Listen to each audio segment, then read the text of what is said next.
had wrapped its icy fingers around the small town of Everwood.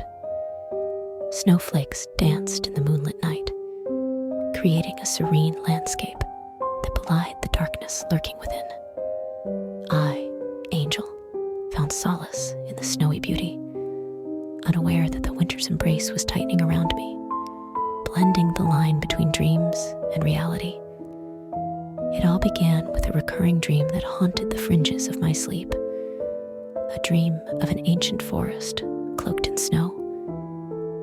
In this spectral woodland, the trees stood like silent sentinels, their gnarled branches whispering secrets that left an indelible mark on my subconscious. I wandered through the quietude, a lone figure enveloped in the ethereal glow of the winter night. In my dream, I was drawn to an enigmatic presence, a spectral figure draped in shadows, moving with an otherworldly grace. Its voice, a haunting melody, echoed through the snow-laden trees, promising both dread and fascination.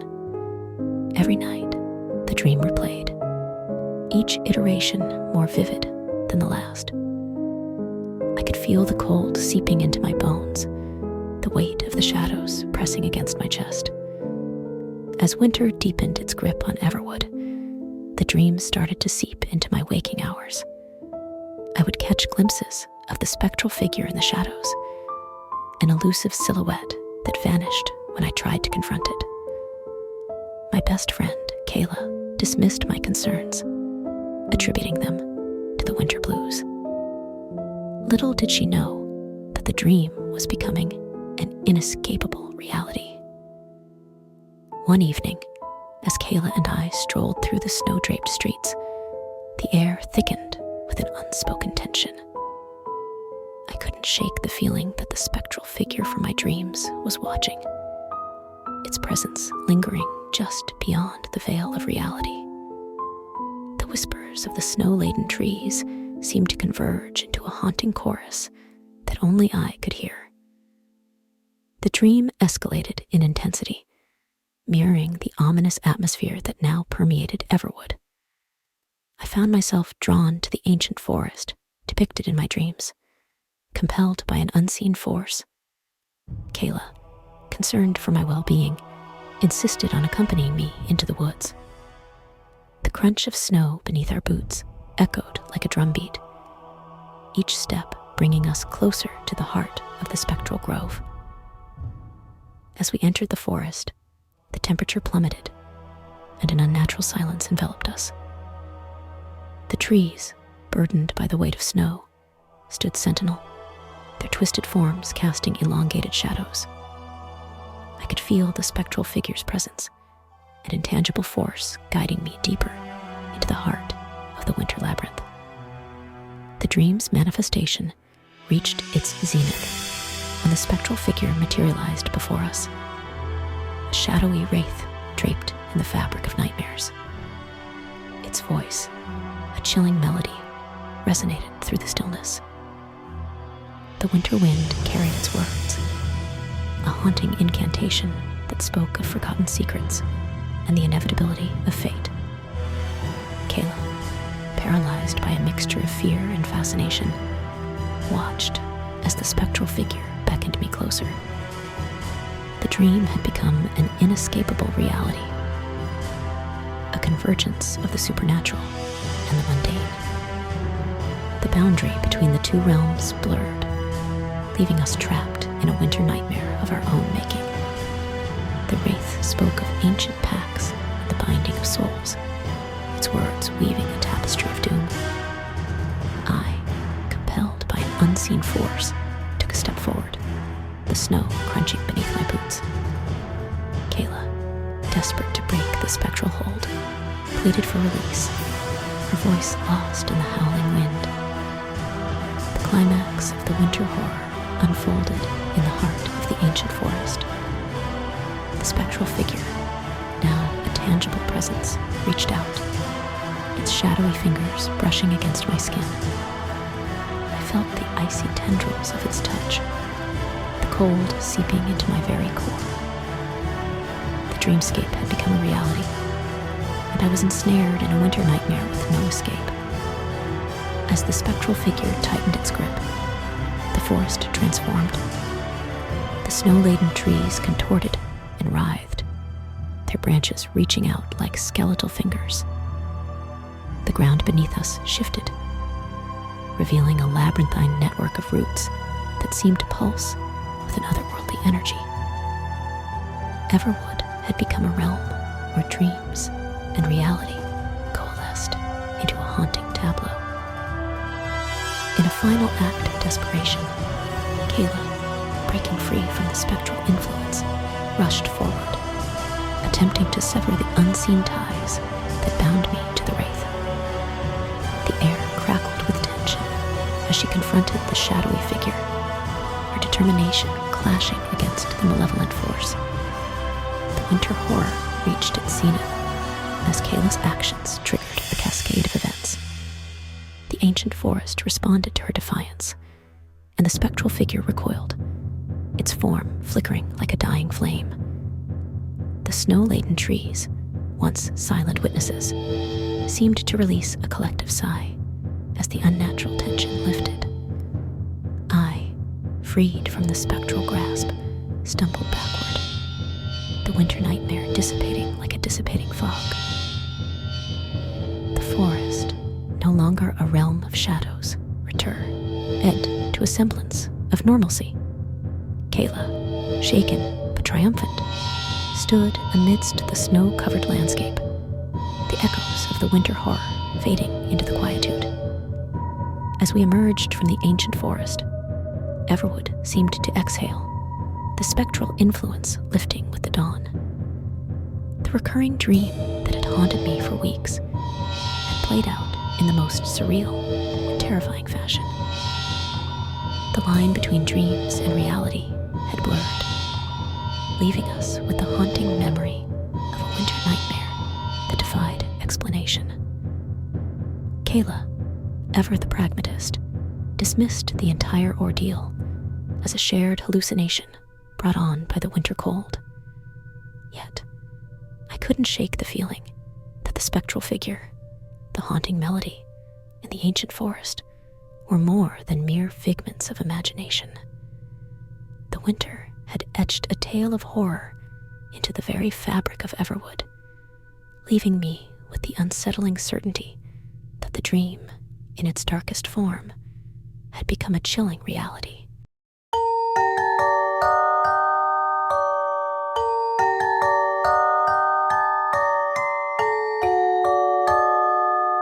The glow of Christmas lights adorned the streets, casting a warm radiance upon the snow-covered landscape.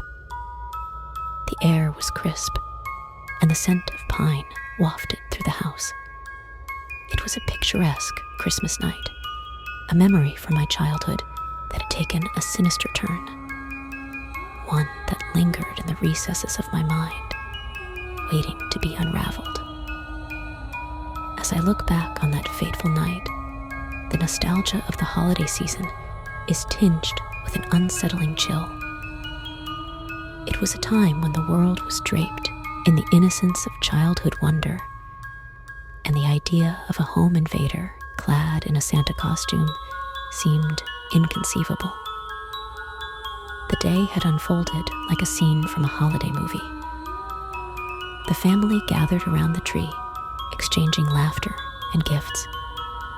The fireplace crackled, casting a warm glow that danced on the walls. I was a wide-eyed child, eagerly awaiting the arrival of Santa Claus, oblivious to the shadow that lurked beyond the cheer. As night fell and the house settled into a hushed calm, I lay in bed, the excitement of the day still coursing through my veins. The soft glow of the Christmas lights filtered through my curtains, casting a kaleidoscope of colors on the floor.